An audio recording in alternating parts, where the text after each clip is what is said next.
Okay, we'll call the meeting to order. First item is to approve the agenda. Do you have any additions, deletions to the agenda? Move on agenda. All right, we have a motion to approve the agenda. Do you have a second? Second. All in favor? Aye. Thank you. Minutes from September 24th. I'll move on those, Mr. Okay, Chair. in your packet. Second. We have a motion and a second. Any questions, deletions? Additions? All right, all those in favor say aye. Aye. Thank you, the minutes are approved. Public comment period. Do you have any comments that you'd like to make? Okay. Treasurer's report, Commissioner McBride. Good afternoon. Okay, we'll go forward to testing first. All right. All right. We had a transfer of $55,000 from JLR to co-oil testing. The month. Bills, I did total them up. There's 2 pages, is that correct? Claire, there's 2 pages there? One is regular paid and the other one is... Oh, JLR bills and the other one co-oil, right? Yep. Okay, inside the first page here, we have $19,119.53 from for JLR. Co-oil testings, we have $54,034.16. Good. Any questions of Treasurer McBride? You're moving approval? I can move approval, yes, I will. I would second. All right. We have a motion and a second for approval. So, can you, Jackson Electric? Yeah,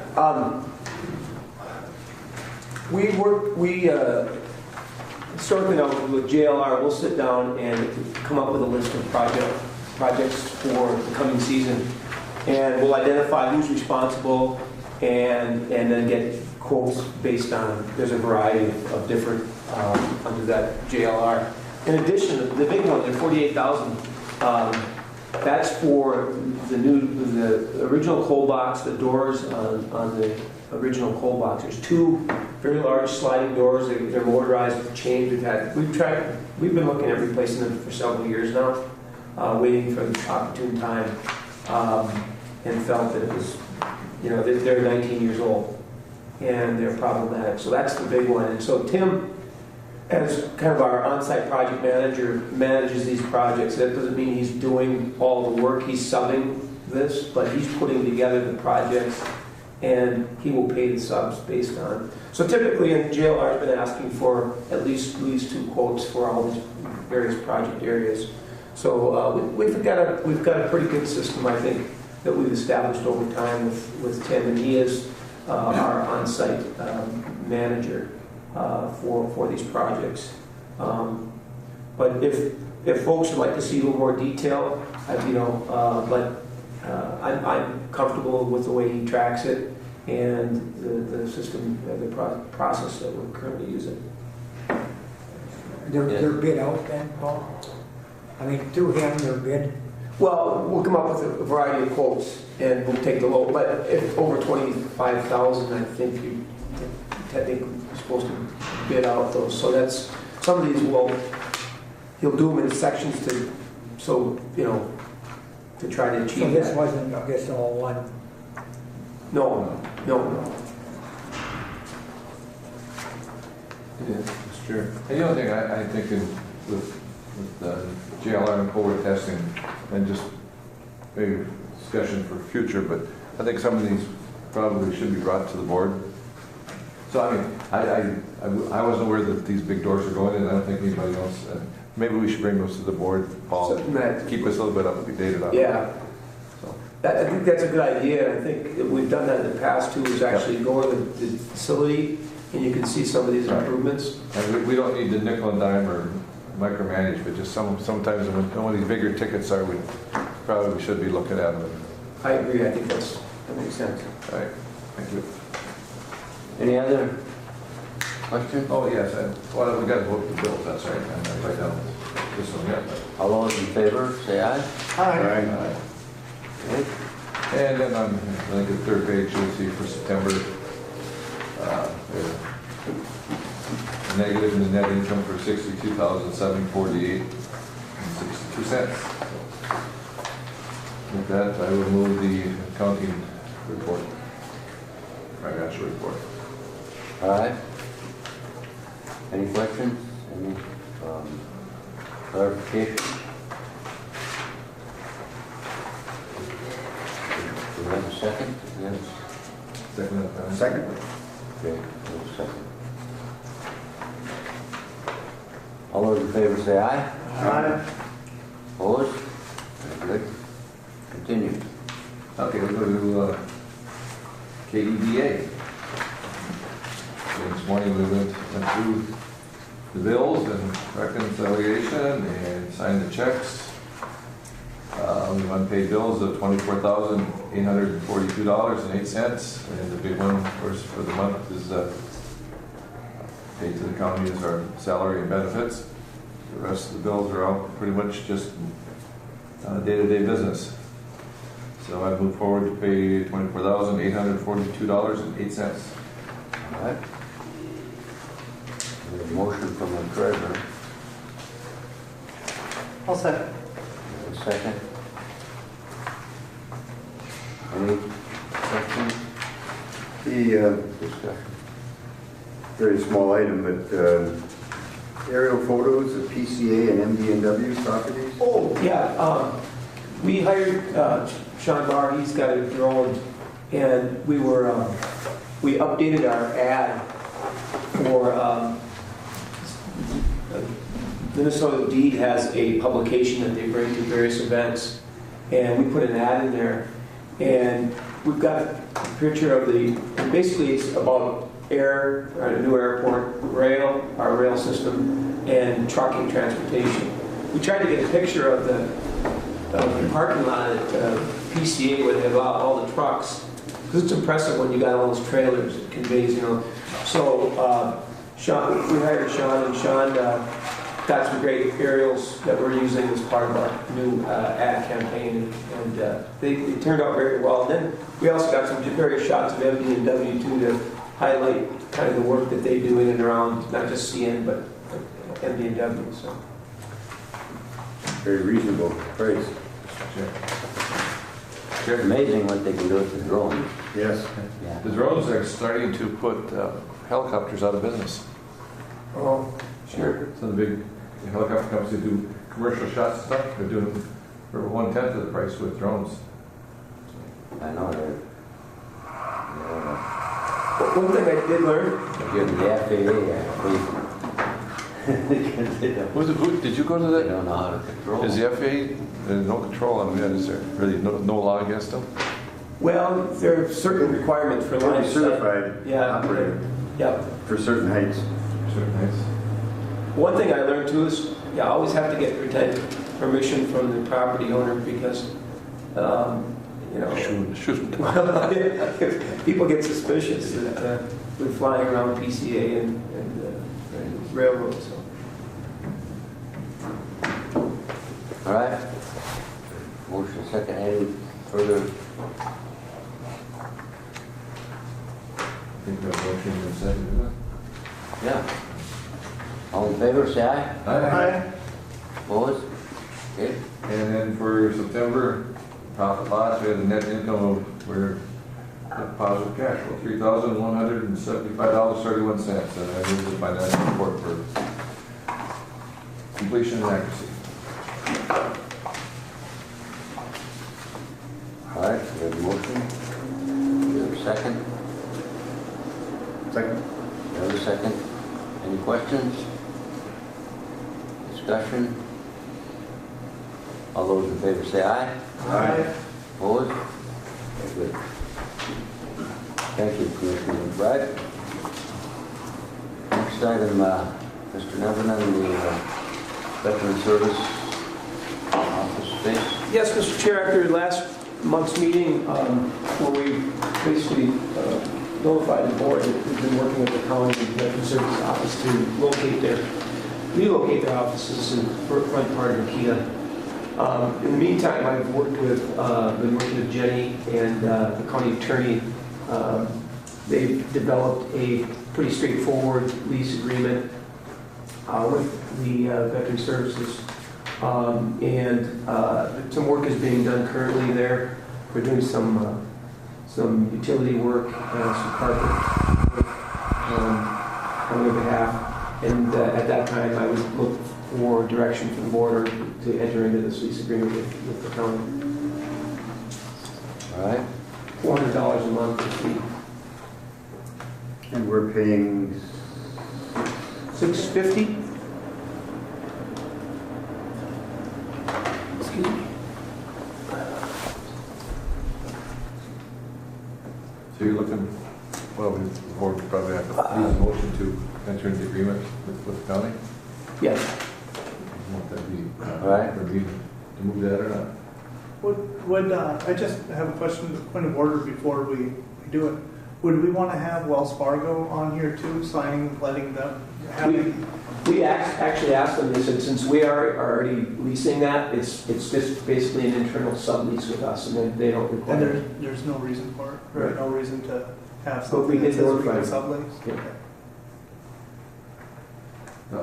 Commissioner, Unless no other commissioner have issue with that, I would move to enter an agreement with KEDA board and the county VSO.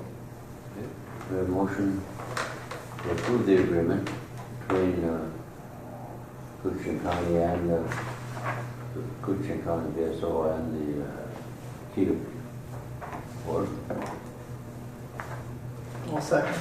We have a second. It cuts our rent in half. Any- Yeah, I would just note too that we were hoping to have like a November 1 start date, but it looks like the work won't be quite completed. So upon completion of the work, and we'll sign it. All right. All those in favor say aye. Aye. Opposed? Very good. Thank you. Continue, Mr. Devlin, with your report. Okay, I would just note first off that we did receive our annual IRRV check on Friday, so that secures that funding for another year. We've been receiving it since the creation of the KEDA organization. In terms of some items in the director's report, I would just note that the cantilever folks are having a ceremonial kickoff on Friday from 3 to 5 at Looney's Brew in Rainier. So those invitations have gone out, but I'm told they're going to have a few surprises out there. And anyway, if members can make it, that'd be terrific. What time is it again, Paul? 3 to 5 on Friday. And if you've driven by, you've seen that their footings have been poured and there's progress being made there. So, the Cushing Child Care Initiative, Jeff Andrews, the first Children's Finance, was up earlier this month. He conducted 2 forums, a daytime and an evening,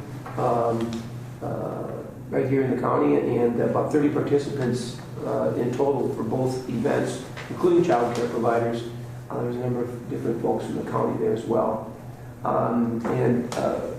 Joanne, I don't know if you would like to add some additional thoughts that you had. Sure. Yeah, we had 7 providers come to the evening session, so that was really good. A lot of positive feedback after the session. I think some of them were concerned about what this was all about. So afterwards, it was good. To both parents and providers, they asked 3 questions. One was, what are the biggest challenges for parents needing childcare in Cushing County? Why do you think there's a shortage for childcare in Cushing County?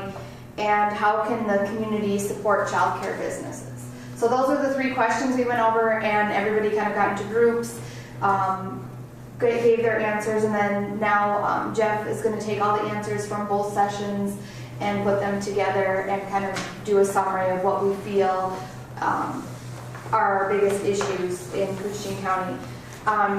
There's also a parent survey. So if you go to surveymonkey.com/r/parent-survey-Kuchko, you can take a parent survey. We'd like to get at least 500 people to take that survey so we can get a good view about what is actually going on in Kuching County and how people feel about childcare and certain topics. It doesn't take very long to take the survey.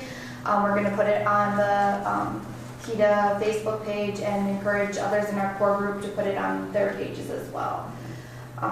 Then this Thursday, I will be going to the childcare shortage study that they did with Blandon, the North End Foundation, and IRRB, and they have the results at Giants Ridge. So I will be attending that meeting and hopefully getting a copy of the work that they've done for that study. And then on the 30th, we are going to have our core group planning meeting with Jeff Andrews from First Child Finance, and also I believe Patricia Walsh will be attending there. She's their new person that's serving our area for any child care needs, questions, that type of stuff. She's their one-on-one contact for this area. So progress.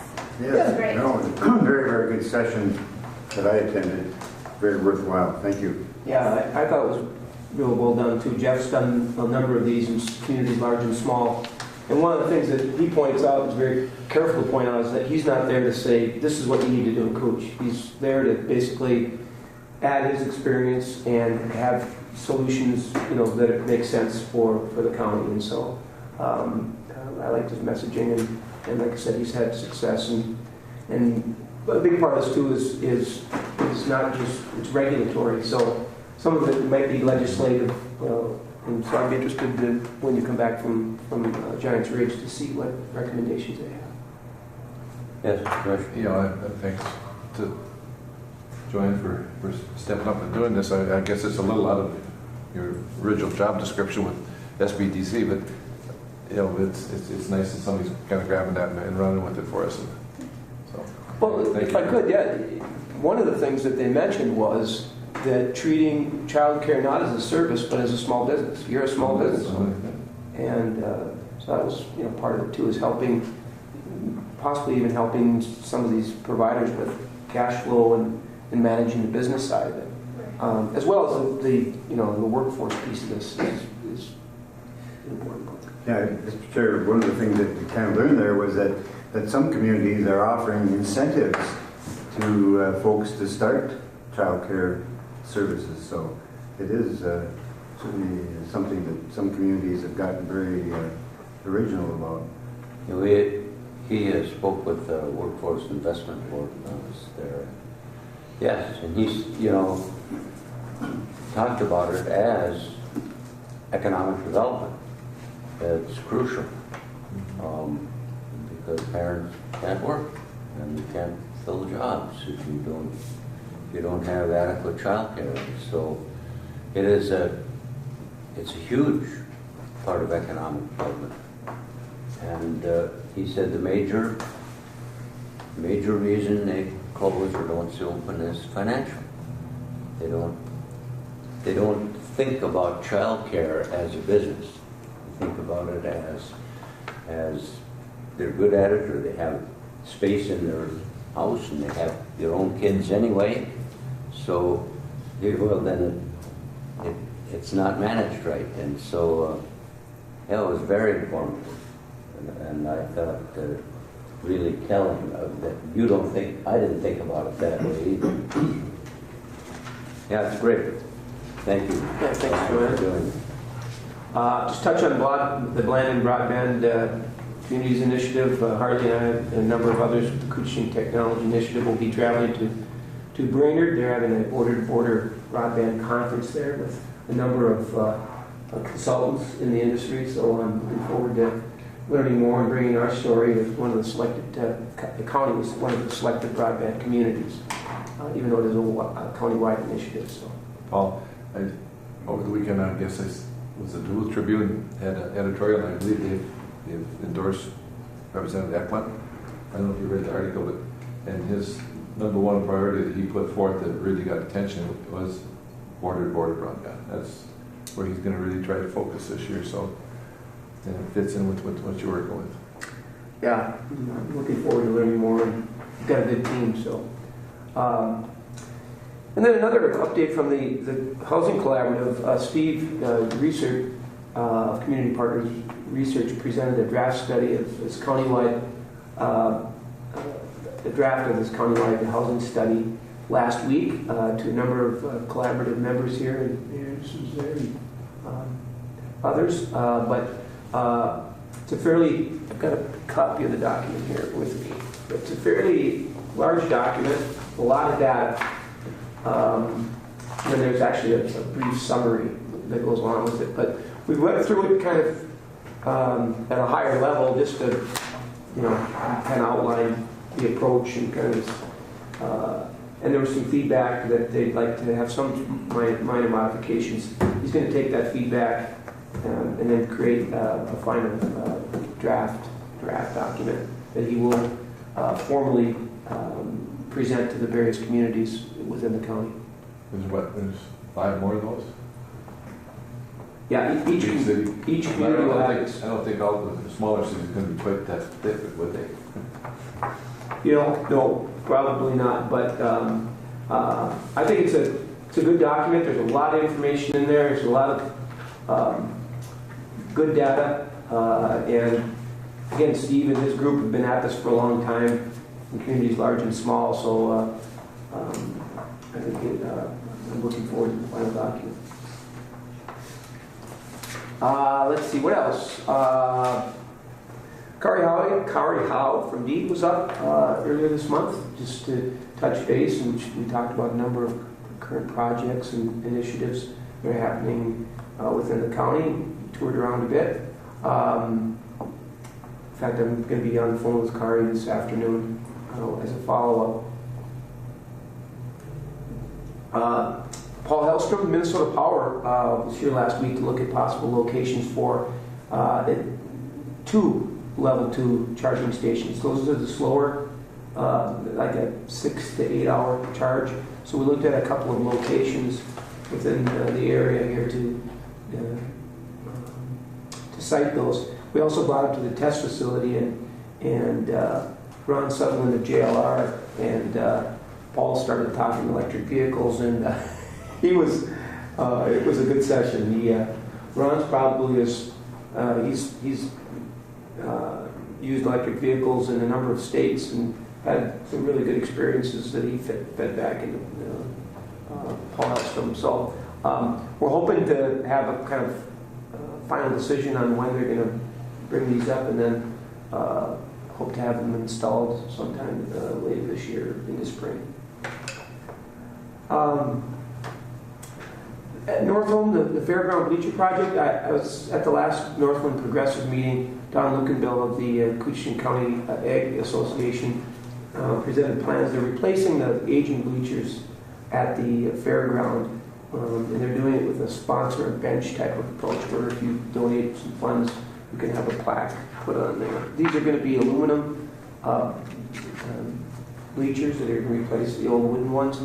And I brought it here for consideration because when you meet with those folks down there, that the fairgrounds is a really important asset to that community and the whole area.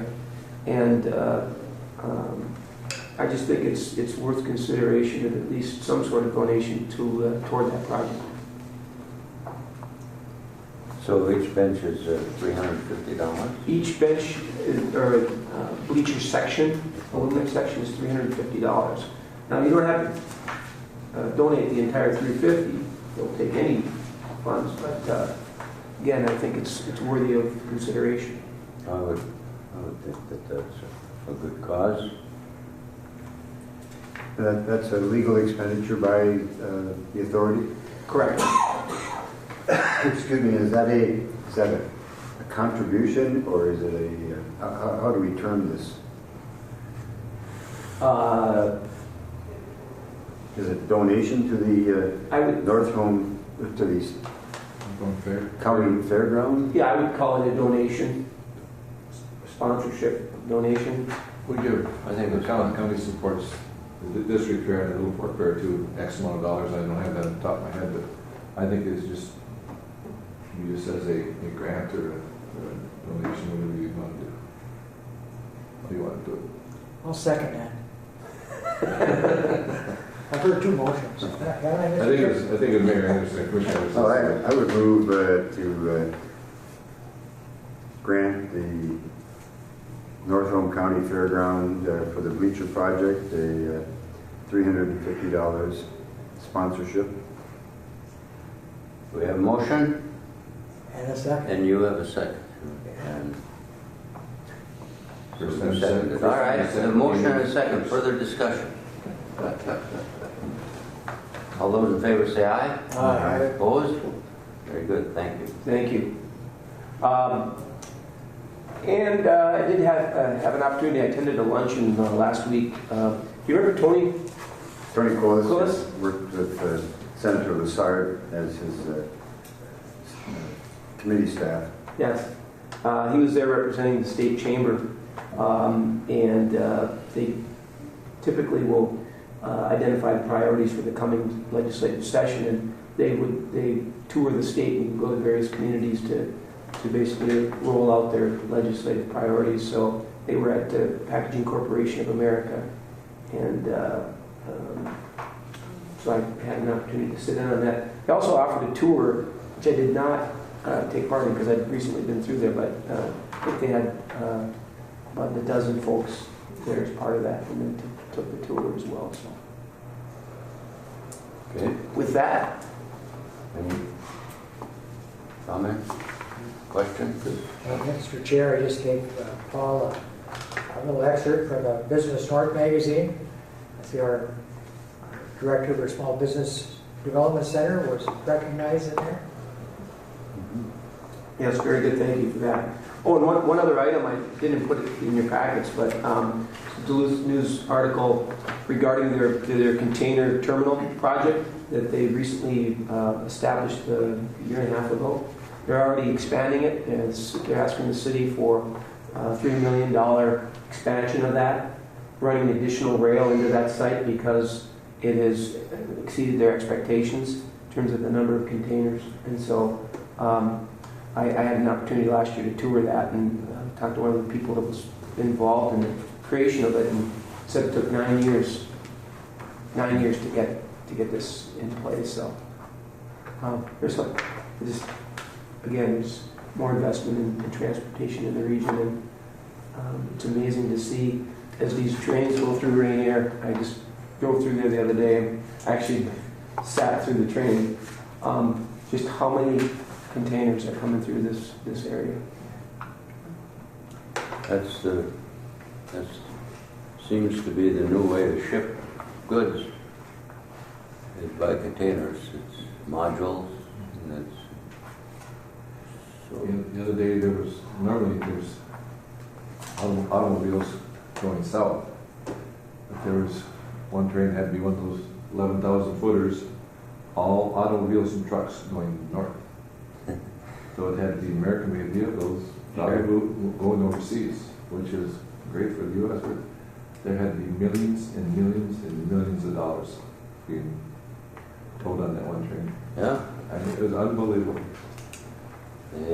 Every car was double-decker with vehicles. also, folks, yes, Mayor, go ahead. Well, I just wanted to ask, have we had further contact with DigiKey with regard to the foreign trade zone designation? Yes, thank you. They have submitted an application, and there's been a lot of communication between the consultant that they hired and the zones board regarding classifications of some of the components and pieces. But it looks like that pretty much has been answered and clarified, and so they will be, and it's been posted in the Federal Register. So we should hear notification very shortly that it has been approved, and then that activity will begin. I don't know when that expansion project at DigiKey is going to be completed. It's a significant expansion. But when that does, I'm going to reach out and try to go over there and tour. And I think board members would like to go. I think it'd be valuable. So thank you. Yes, for following. Also in your packet is the improvement list that we were talking about. That the board notify, and the overhead doors are listed in there. Yeah, so these are just for the JLR side though. Right. And then there's additional doors that are on the old cold box is not JLR, but it's Yeah. we're replacing on the second. We're replacing those hydraulic doors with roller doors. And one of the reasons we did that is JLR's done that in Colorado, and they've been having very good operational history with it. It's working really well. We didn't think they were robust enough, but they're working just fine. It's basically a super insulated overhead garage door with a traditional, like you see in your multi-garage.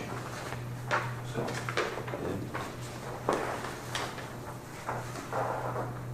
All right, any questions of Director Neverland? Next item is the tour of the Falls Business Park. Mr. Chair, I just kept that on there in the event that anybody was interested to visit again. And unfortunately, it was Monday and we had a power outage. Been working with Matt here at the county to create kind of a final draft version of this. We've seen this before.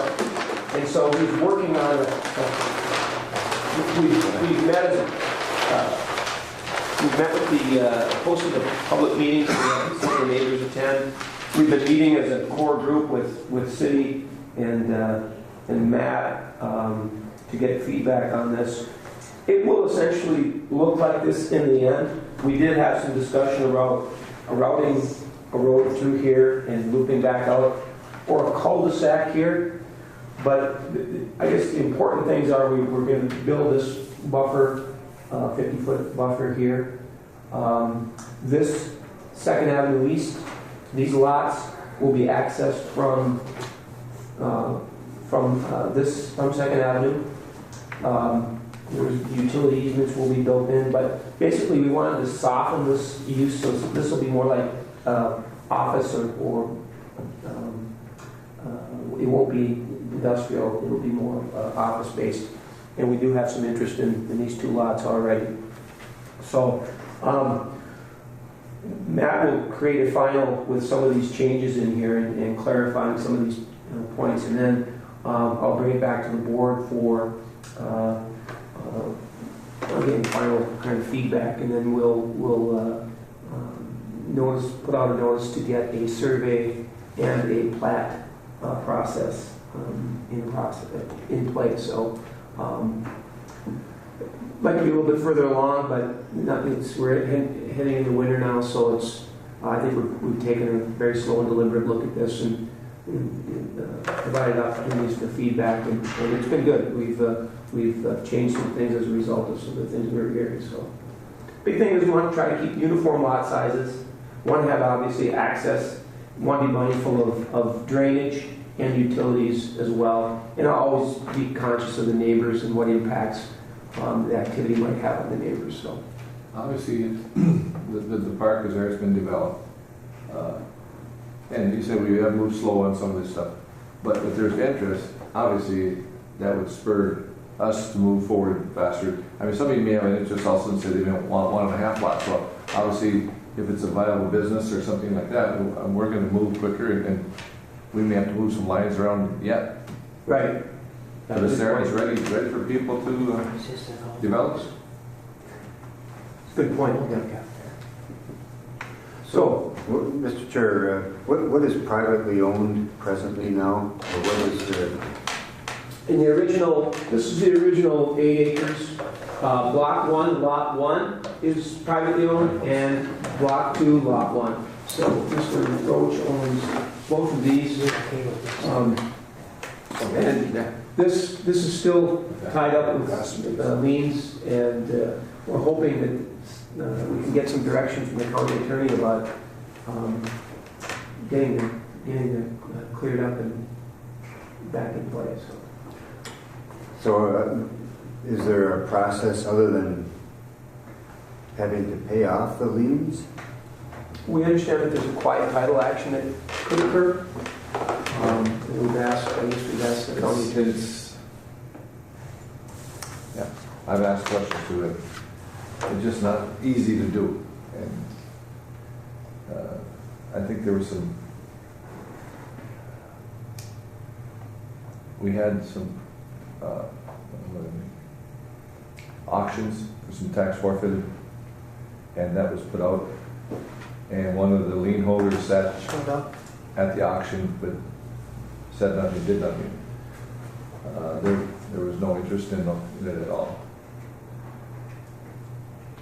at that point. So, or maybe if we can clear it up, like you say, I know the neighbor there probably would be a little interested in it. Yes. If we could get a clear title on it, or some kind of title. Well, and again, it's unfortunate that it's, you can see from the aerial even that it's sustained some damage, and another winter that goes by, I don't know how much of that's salvageable. It would be unfortunate to have that. But yeah, but the next steps will be finalize this, and then look for some survey and planning process to occur. Just, so these two are the ones that someone might possibly be interested in. Correct. The goal would be to not utilize this street for them Right. to come in, but to come in off the second street with the same wooded area there, almost like just a woodland. Yeah. Okay.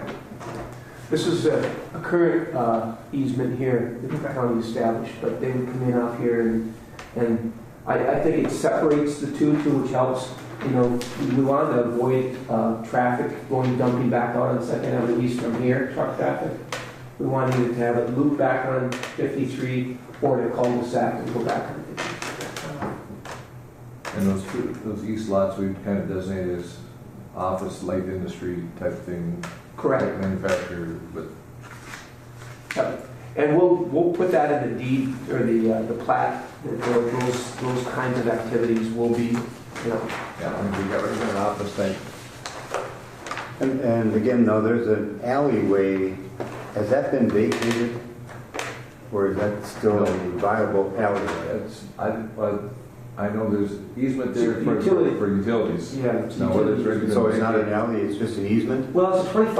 I think they terminated it now, but I don't think that it's in. I don't. Not being used. Not as being such. used, right. Well, was some of it vacated over in here? Someplace there's some vacated, I think this was. just that little piece. Yeah, a little piece here. And I can't recall the history. It's always good to have Gary Skolman in the room because he can remember all of the details regarding that. And this is 21st Street here, but I don't think that will ever Be developed. be developed. Paul, the west entrance from 53 and 22nd Street now, that, and the highway there, that building changed ownership. Now, there is an issue with parking in the street right away there, correct? Right, and that's going to be resolved fairly soon. On that.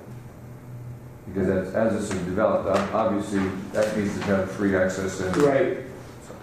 And talking to Carly Howe too, there is a program for, we got to look at, paving and curb and gutter. There's a deed program for that, and she encouraged me to, when we're ready, to apply for some of that. Some of this ones. So, hey, we're getting there. It's taking a while, but again, you said if somebody was really interested, we would move quickly. Rick going to start construction next spring? I was hoping he was telling us that he wanted to do it this fall because he's got a tenant that with an aggressive time frame. So, Yep. Right. Anything else? Thanks for the tour. So, well, are we doing the, if anybody's interested, we could drive out there. Again, it's not a very nice day, and I just thought it might be helpful if anybody wanted to go out there. I can't go, but City, county updates.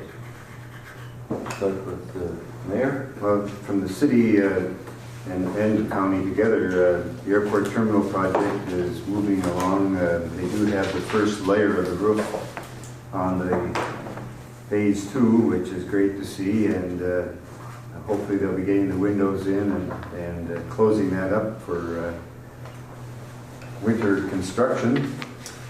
Secondly, the council continues to focus on the sales tax and getting information out to the citizens with regard to that. And I'd like to, we started on a project to share, we're trying to, once you start talking about infrastructure, we start to look at what the city really has in terms of infrastructure. And this isn't complete, we're still working on it. But you can see that within the city itself, we have 34 miles of streets. Some of those are municipal state aid, some are county state aid, some are just local streets. 53 miles of water lines, 424 hydrants, sanitary sewers over 40 miles, and lift stations, 2,700 water and sewer connections to homes and businesses. Just a lot, and we're working on the storm sewer mileage right now, plus some other, so we'll have, this will be added on to before tomorrow night's public meeting, which is scheduled for 7 o'clock tomorrow evening. So I just wanted to share that with everyone. We get the section football playoff team. Yes, yeah, we're up against a tough venue tomorrow night. I promise we didn't expect that to happen. I'm sure you did. They're having a great That's end awesome. of the season. That's yeah. awesome. Yeah. Yeah. Further, Councilor Groba. I don't really have anything extra, just that we've been doing our best to try to get the information out to the citizens of International Falls on the sales tax and the reasons why the city went down the road that we did. I think that it's really important for people to know that this wasn't just something that we came up haphazardly, that we wanted a 1% sales tax. There was a lot of research and information that we gathered to be able to come up with a plan on how to fix the infrastructure over the next 15, 20 years. Very good, that's informative. Guys, if I could just, it's impressive to lay it out like this. I mean, you start talking about miles, but the other story, part of the story is just the age of the infrastructure, right? I mean, a lot of this Thank you. That is true. Paul, some of the 4-inch water lines that we have there, I think we have 24 blocks of which make up that 1.39 miles. Some of that's been in the ground for 100 years, and so it's getting on in its life. And Well, one of the things that I found really interesting is early in the summer, when we were going through and trying to come up with what our plan was, the journal in there, looking back, it showed 40 years ago the city council had got information on our sewer and water and how aged it was and how important it was that we fix it within 5-10 years. And here we are, legitimately 40 years later, looking at the exact same thing. So we did really good. We got our money's worth out of what we had. Thank you. County? Just continue to work on our budget. It's kind of like a big shuffleboard game, moving things around, moving that money back forward and trying to balance it out and try to make everybody happy, which is a little tough. But I just want to say, publicly, I support the city and their sales tax. thank you. We really need that. And I understand people have opposition to any kind of increased taxes, but this one 100% benefits your city. If you go to Bemidji, you go to Duluth, you go to Minneapolis, you're supporting those cities when you're shopping. So we also get those people when they come here and from across the river that come over this side to help support us. So it's not just all of us, we're getting some support from outside, we need to tap some of that, so. Support the city in that effort. Well, and when we go to Canada, we pay their GST and Oh, yeah. other, Both of them. yes, HST. Yes, I would agree with Commissioner McBride that local taxes are, that's where you can see where your money goes. Mhm. State and federal taxes, we don't really know where it's split so many ways. But local taxes benefit local people. And so I'd support it also. Thank you. Any further on the budget? How about the metropolis of Birchdale?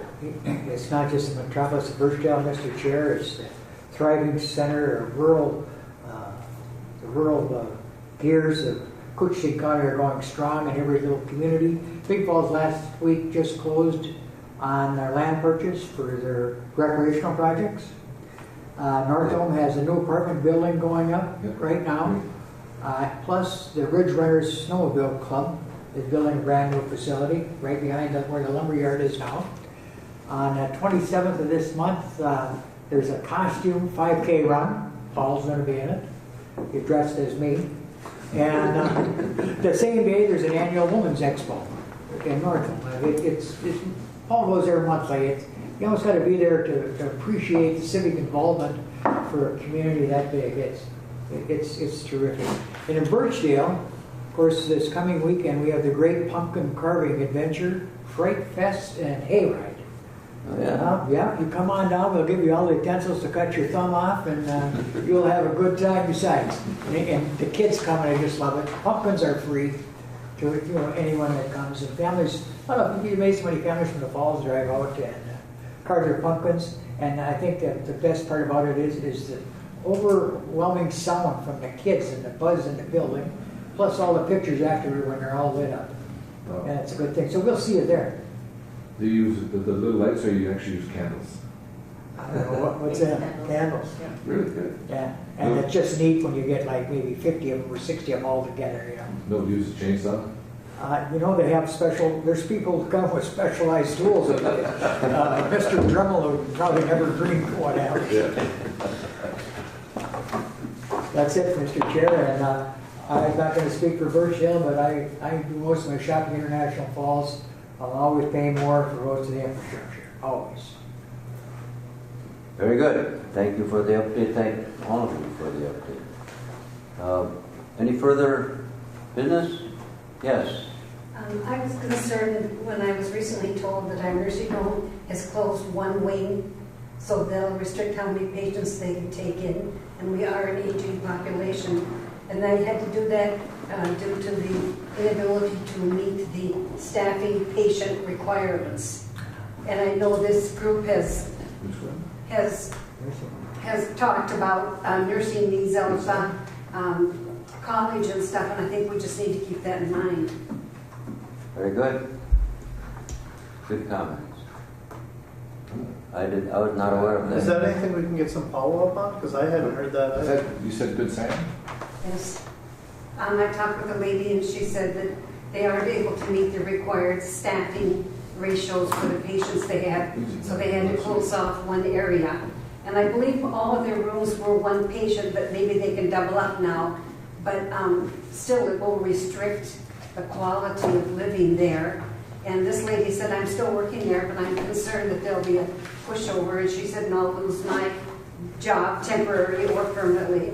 She said, I support my family with that. I'm not aware. We just met last week and Good Sam was there and they said they were at 90% occupancy. But nothing about closing the wing. The new administrator was there at the meeting and never mentioned that fact. He did reference that, as the others provided, shortage of CNAs CNAs. and help units. LPNs, and absolutely. Well, is that something that we can get a little bit more information on going into the next meeting to see if that is accurate information? Not saying it isn't, but just No, and making that's sure true. You always hear this gloom and doom talk. And But make so sure that it's we could accurate. follow up on it. make sure it's actual information, and then also maybe look to see where the hospital is for staffing needs, make sure that we're not. Because we did invest a lot of money between the city and the county into that nursing program. And want to kind of see where. I know Mayor wants to comment. We met with Rainy River and Paul and I and the mayor and the three private healthcare providers, Good Sam Essentia and Rain Lake Medical Center. And I thought it went good, but to continue the funding for the program is They're going to continue, the community college is coming to the county board and the city council meeting in November to discuss the possibility of continuing the subsidy to keep the program strong for a few more years as it continues to develop. Would certainly hope that sometime soon we could expect the state to maybe step forth on that, but as of right now, that's certainly not the case. I think the initial work that has been done there and students that have come out of it are helping the situation in the community where we do have a significant shortage of healthcare providers. And I think when I came out of there, I think the private supporters are still on board. It's going to be a question of how much the public, the city and county can continue, being the issues that we have with our budgets. But I know one of the providers is even talking about possibly going to scholarships. And of course, if you do that, then you sign an agreement to stay in the community. And that may be what we need too, because we have educated, had some graduates, and they left. So we can't afford to lose them. We need to keep them. Well, and I think that's probably the key to the point. If the county and the city is kicking in money to help out our local college. I mean, that's one piece of the problem, right? Make sure that our college is up and viable. But if we have people that are getting their education and then leaving town, are we really subsidizing someone else's education, heading out of town and making sure that it's not rampant, but there's been a couple of them that have did not stay. Right. I guess it's a little frustrating too that the college had a program that was successful and we were able to, city and county's help and the providers to reestablish it. And I think Danita is remarkable and she's the key to making that go. But that the state wouldn't step up when they see that there is a program that is successful here and could be one of those core programs that could keep remaining viable into the future. But the state, for some reason, that funding doesn't look like it's going to change. I know you've been fighting that for a long time, but not that I see in the near future. We have there's going to be some changes administratively at Minsky, and that may help. And maybe a little different philosophy for rural colleges, but at present, rural colleges are really suffering in Minsky. So the rural community colleges, smaller ones. And one issue we talked about too is, the little economic engine, and everybody's probably enjoyed is that college sitting out there, and they're putting in about $5.5, close to $6 million in wages and benefits in this community. Yep. And we can't No, it's lose that, let alone having the opportunity to have local education. So, and we need public and private. We need to do whatever we can do to keep that college open. Yeah, provides. Just the educational portion of it is, for our citizens, but it also does provide some excellent employment and jobs, and it's a large contributor to the economic viability and the area. In the heyday when you were Provo, how many employees did you think you had out there? We had 50, or maybe I'm thinking of faculty members. I would guess 55, 60. I think they said they had 9 permanent and about 25 members. That's left now. Well, we didn't have 50 instructors. No. But, yeah, no, it was much. It was at least twice staffed for years now. Maybe 3, I would guess maybe 3 times. I agree with Paul, and sooner or later, the state has to step up and support these rural communities. Yeah, and I've spent time with the legislature trying to do that last year, and so we'll see where, maybe we'll do better this year. Maybe we put $50 Yes. more million in the building city of Minnesota. Well, the legislature, to their credit, says we fund MidSCU. We're not going to tell MidSCU, you know, I mean, they don't want to micromanage it. That's your battle with your administration. So, and, so that's where it is. And we've got to keep it in front of them. Well, but certainly one of the legislators, I'm thinking it was Senator Fishback, Yes. had put money into the, or put in a request for monies for MidSCU to fund, to put some funding into Right, rural colleges. And it was very small, and one of the problems with that is, so it was divided amongst so many rural colleges. Well, the Northeast Higher Ed District is a rural college. So, let's say Wilmer, let's say we get 120,000. And that's just one college. But Northeast Higher Ed District has 5 colleges. And so then we get the $120,000 and then divide it by 5. So it was not, it wasn't, the formula was not suited at all to, and that can change also. So, But, you know, there is a new housing unit going to be constructed for the college, a new dorm.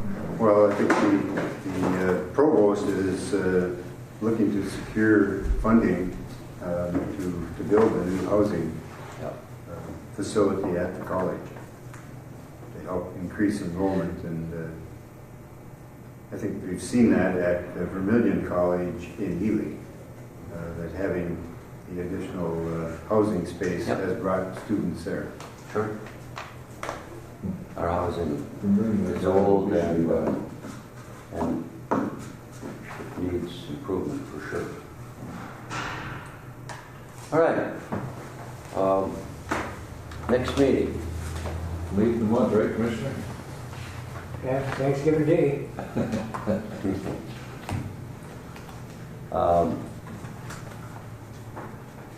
The third week, which is Thanksgiving,